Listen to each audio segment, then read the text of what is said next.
আমার অসুবিধা ছিল, আমি ওজন সন্ধ্যার জন্য হাত উপরে উঠাইতে পারতাম না, কোনো কিছু রাখতে হইলে গেলে আমি পা উঁচু করে রাখতে হইতো, শার্ট খুলতে পারতাম না, নামাজের শেষ দিয়ে গেলে এই হাতের উপর চাপ পড়তো। এই জাতীয় সমস্যার জন্য ডাক্তারের পরামর্শ নিলাম, আর একটা টেস্ট দিল, যে টেস্টটা করি আমার কাছে দেখা করে, পরে আবার বললো যে ইঞ্জেকশন দিতে হবে হাড়ে, পরবর্তীতে রিয়াকশন হতে পারে, এই জন্য আর ওটাতে আর গেলাম না। না যাইয়া পরে একদিন আপনার জাহাঙ্গীর কবির স্যারের সাথে আপনার একটা লাইভ দেখলাম, দেখে তারপরে আপনার এখানে আসলাম। আসসালামু আলাইকুম প্রিয় দর্শক, বাত ব্যথা, প্যারালাইসিস এবং নার্ভজনিত জটিলতা ক্ষেত্রে খুব সুন্দর কাজ করে আকুপাঞ্চার। অনেকেই হাত উঠাইতে পারি না, জামা বোতাম লাগাইতে পারি না, জামা খুলতে পারি না, হাত উঠাইতে কষ্ট হয়, নিচু বসলে কষ্ট হয়। এই জাতীয় সমস্যার সমাধানের উপায় কি? মাসকে মাস, বছরকে বছর আমরা এরকম ভুগে থাকি, নিষ্কৃতির উপায় কি? খুব সুন্দর। আমি প্রতিটি ভিডিওতে বলি কোর্স কমপ্লিট করা। যারা কোর্স কমপ্লিট করতেছেন উপকার পাচ্ছেন, যারা কোর্স কমপ্লিট করতে পারতেছেন না তারা উপকার নাও পেতে পারেন। ম্যাক্সিমাম রোগী কিন্তু শশী হাসপাতালে 90% রোগী কিন্তু পজিটিভ ফিডব্যাক যাচ্ছে, ভালো হয়ে যাচ্ছে। তারা কোর্স কমপ্লিট করতেছে, আমার গাইডলাইন মানতেছে। আমরা আজকে আমাদের পেশেন্ট, আপনার কি অসুবিধা ছিল? আমার অসুবিধা ছিল, আমি ওজন সন্ধ্যার জন্য হাত উপরে উঠাইতে পারতাম না। হাত কতটুকু হইতে পারতেন? এতটুকু পারতেন। কোনো কিছু রাখতে হইলে গেলে আমি পা উঁচু করে রাখতে হইতো, পা উঁচু করে রাখতে হইতো, যেহেতু হাত উঁচু করা যায় না, তাহলে আমি বডি কেমনে উঁচু করবো? পা উঁচু করবো। খুব সুন্দর বুদ্ধি। আসলে যার সমস্যা সেই কিন্তু তার বিকল্প ওয়ে বের করে, যে কাজ তো আর বন্ধ করা যাবে না। তারপরে শার্ট খুলতে পারতাম না। শার্ট খুলতে পারতেন না? শার্ট খুলতে পারতাম না। নামাজের শেষ দিয়ে গেলে হাতের উপর চাপ পড়তো। নামাজ শেষ দিয়ে গেলে হাতের উপর চাপ পড়তো। তারপরে কি করলেন? এই জাতীয় সমস্যার জন্য ডাক্তারের পরামর্শ নিলাম, তো উনি পরামর্শ দিল, একটা ওষুধ দিল, যেগুলা খান হালকা, আর একটা টেস্ট দিল, যে টেস্টটা করি আমার কাছে দেখা করে, পরে আবার বললো যে ইঞ্জেকশন দিতে হবে হাড়ে। তা আমি হাড়ে ইঞ্জেকশন দিতে রাজি নিলাম, পরবর্তীতে রিয়াকশন হতে পারে, এই জন্য আর ওটাতে আর গেলাম না। না যাইয়া পরে একদিন আপনার জাহাঙ্গীর কবির স্যারের সাথে আপনার একটা লাইভ দেখলাম, দেখে তারপরে আপনার এখানে আসলাম। এখানে খুব সুন্দর। প্রিয় দর্শক, যারা দেখতেছেন এখন কিন্তু অনেকে সচেতন হয়ে গেছে। ইনজেকশন, স্টেরয়েড, কাজেই এখন কিন্তু অনেকে সচেতন। স্টেরয়েডের ক্ষতিকর দিক আমার থেকে আপনারা ভালো জানেন। ইন্টারনেটে সার্চ দেন, what is the side effect of steroid, আপনি নিজেই আমার থেকে ভালো জানবেন, ভালো বুঝবেন। ইনিও সচেতন, ইনিও মনে করছেন যে ঠিক আছে আমি ওইটা নিব না। তারপরে চলে আসলেন এখানে। এখানে কতদিন ট্রিটমেন্ট নিলেন? আজকে নিয়ে 28 দিন।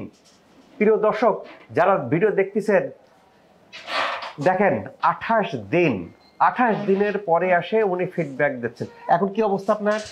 এখন আলহামদুলিল্লাহ 90% আমি হাত উঠাতে পারতেছেন। এখন জামা খোলা যায়? জামার বোতাম খুলেন তো একটা, এই বোতামটা খুলেন না। খুলতেও পারেন, লাগাইতেও পারেন। আচ্ছা। আর নামাজ আমার অসুবিধা হচ্ছে না এখন? অসুবিধা হচ্ছে না। প্রথমে 15 দিনে তো কোনো বোঝেন নাই? প্রথম তো ব্যথা বাড়ছে, পরে 15 দিন পর থেকে আমি উপকার শুরু করছি। প্রিয় দর্শক দেখেন, অনেক রোগী কিন্তু 15 দিন থাকেন না, 10 দিন দিলাম, প্রথম দিন তো ব্যথা বাড়ছে। এই একটা কথা আমি প্রতিটি ভিডিওতে বলি, কারো কারো ক্ষেত্রে প্রথমে ব্যথা বাড়ে, তারপরে একদিন বাড়ে, একদিন কমে, কমতে কমতে 30 দিন মতো টাইম লাগতে পারে। উনি প্রথম 15 দিনে কোনো উপকার পান নাই, প্রথম দিকে ব্যথা বাড়ছিল। আচ্ছা, ব্যথা বাড়ছিল, তারপর ট্রিটমেন্ট নিলেন কেন? চলে গেলেন না কেন?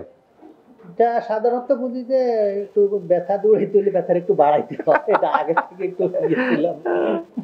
প্রিয় দর্শক, এই যে দু একটা রোগী আছেন যারা বিভিন্ন জায়গা দেখাইতে আমার কাছে গতকালকে একটা রোগী বলছে, স্যার প্রায় 200 ডাক্তার দেখিয়েছি। আমি যেটা বুঝলাম, 200 ডাক্তার মানে তিনি রূপক অর্থে প্রকাশ করছেন যে হয়তো অনেক ডাক্তার দেখিয়েছেন, সেই সংখ্যাটা প্রকাশ করতে যায় এটা করতেছেন। দেখাতে যখন ফেড আপ হয়ে যান শশী হাসপাতালে, আসার পরে অনেক কষ্ট করে, কেন বন্ধু বান্ধব আত্মীয় স্বজন বলে কি যে ভালো হবে না, এ কেমন ট্রিটমেন্ট, ওষুধ দেয় না, তারপরে 10টা 12টা ট্রিটমেন্ট নেন, ফেরত চলে যান, ব্যথা বাড়াই নিয়ে চলে যান, বলেন কি যে ব্যথা ভালো হয় নাই। ইনার মতো যারা কোর্স কমপ্লিট করতেছে তারা কিন্তু দেখেন যে আল্লাহর রহমতে কিন্তু পজিটিভ ফিডব্যাক দিচ্ছেন। আজকে 28 দিন, তার মানে প্রায় 1 মাস 1 মাস আসার পরে এখন উনিও যদি 15 দিন 10 দিন 12 দিন ট্রিটমেন্ট নিতেন কি বলতেন? কাজ হয় না। কাজ হয় না, কাজ তো আপনার হয় নাই, কাজ হয় না, চলে যেতে চলে যাইতেন। বলবেন স্যার অনেক জায়গায় তো দেখাইলাম, আপনার এখানেও স্যার কাজ হয় না। এখানে কাজ হচ্ছে। কেন কাজ হচ্ছে? এখানে অনেকগুলো পদ্ধতিগুলো একত্রিত করা হয়। Lifestyle, acupuncture, physiotherapy, Chinese therapy, advance therapy, অনেকগুলো কাজেই এখানে কাজ হয়। সেই কাজ হওয়ার জন্য যার বডির ইমিউন সিস্টেম উইক, তাকে ইমিউন সিস্টেম আপগ্রেড করতে হয়, সময় লাগে। সেই সময়টা দিতে হবে। যারা এই সময় দিচ্ছেন তারাই কিন্তু এরকম, ইনি যেরকম আজকে হাসি মুখে কথা বলতেছেন, এরকম ভালো হয়ে যাচ্ছেন, যে ফ্রোজেন শোল্ডার থেকে ভালো হচ্ছেন। তারপরে কি আমার রোগের নাম যাই হোক না কেন, অ্যাডিসিভ ক্যাপসুলাইটিস বলেন, ফ্রোজেন শোল্ডার বলেন, আর্থ্রাইটিস বলেন, আমি মোট কথা কি, আমি জামার বোতাম খুলতে পারি না, আমি হাত দিয়ে কিছু ধরতে পারতেছি না, হাত উঁচু করতে পারতেছি না, যে এই জাতীয় কথাগুলি, যাদের এই সমস্যাগুলো আছে, যে নার্ভজনিত জটিলতা, নার্ভ ঠিক মতো কাজ করতেছে না, কোথায় যাব? যেতে যেতে এই ডাক্তার ওই ডাক্তার, বিদেশ টিদেশ ঘুরে আস্থার স্থান থাকতে হবে। আস্থার স্থান কোথায়? শশী হাসপাতাল। শুধু এখানে আমার গাইডলাইন ফলো করবেন, ফলো মাই গাইডলাইন, দেখবেন যে উপকার পান কিনা। এখন ইনি 15 দিন যে চলে গেলেন, যাই কি করলেন, বন্ধু বান্ধব না করছি, আমি অনেক ডাক্তার দেখাইছি, শশীতেও দেখাইছি, ভাই ভালো হয় না। উনি কোর্স কমপ্লিট করছেন। আমি কয়দিন দিয়েছিলাম? 30 দিন। উনি 30 দিন, 28 দিন, মানে 30 দিন কাছে আসে, এখন উপকার পাচ্ছেন। আদারওয়াইজ কি হইতো? আদারওয়াইজ উনি 15 দিন করে নিরাশ হয়ে চলে যাইতেন, চলে যায় বলতেন কি যে না, দূর, আকুপাঞ্চারের কাজ হয় না। কি আপনি তাই বলতেন? 15 দিন হয়ে যায়, হতাশ হয়ে তারপরে এখানে যাইতেন, ওখানে যাইতেন, যাই ইয়ে করতেন, কিন্তু কাজ তো হচ্ছে।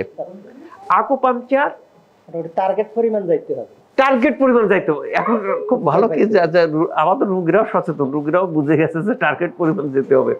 এটা ওয়ার্ল্ডের 196টা দেশে আকুপাঞ্চার প্রচলিত, ওয়ার্ল্ড হেলথ অর্গানাইজেশন স্বীকৃতি দিয়েছে। এবং আমাদের দেশেও এমবিবিএস মেডিসিনের যে বইতে আকুপাঞ্চার আছে। এই যে মেডিসিনের এমবিবিএস ডাক্তারদের মূল মেডিসিনের বই হলো ডেভিডসন। এই ডেভিডসনের মধ্যে আকুপাঞ্চারকে ইনক্লুড করা হয়েছে। আমরা দেখি যে এখানে আকুপাঞ্চার, যার ফলে এখন যারা ডেভিডসন পড়তেছেন, ডাক্তারি পড়তেছেন, এমবিবিএস ডাক্তার, তারা কিন্তু আকুপাঞ্চার জানতেছেন এবং তারা আমার কিন্তু প্রচুর পেশেন্ট রিফার করতেছেন। এই জাতীয় পেশেন্ট আমাদের এখনকার ডক্টরদের কাছে যারা যাচ্ছে, কিছুদিন ওষুধে ভালো হচ্ছে না, সার্জারিতে ভালো হচ্ছে না, পাঠিয়ে দিচ্ছেন শশী হাসপাতালে। শশী হাসপাতালে আসার পরে এই ট্রিটমেন্ট নিয়ে আবার ভালো হয়ে যাচ্ছেন। যে এখন আমরা প্রচুর রুগী পাচ্ছি যে যারা আমাদের বিভিন্ন দেশে, বিভিন্ন ডক্টর কনসালটেন্টরা শশী হাসপাতালে এটা পাঠিয়ে দিচ্ছেন। এই যাতে বিস্তারিত আমার ওয়েবসাইটে দেওয়া আছে, ওয়েবসাইটটা ভিজিট করতে পারেন। আমার ওয়েবসাইটের ঠিকানা www.drsmshohidulislam.com। আপনারা এই ঠিকানায় গেলে বিস্তারিত জানতে পারবেন যে না, কোন কোন রোগ ভালো হচ্ছে, কতদিন ট্রিটমেন্ট নিতে হয়, কিভাবে নিতে হয়, ভালো হবে। আল্লাহ তাআলা আমাদের সবাইকে সুস্থ রাখুক এই প্রত্যাশায় আমি doctor S M Shahidul Islam.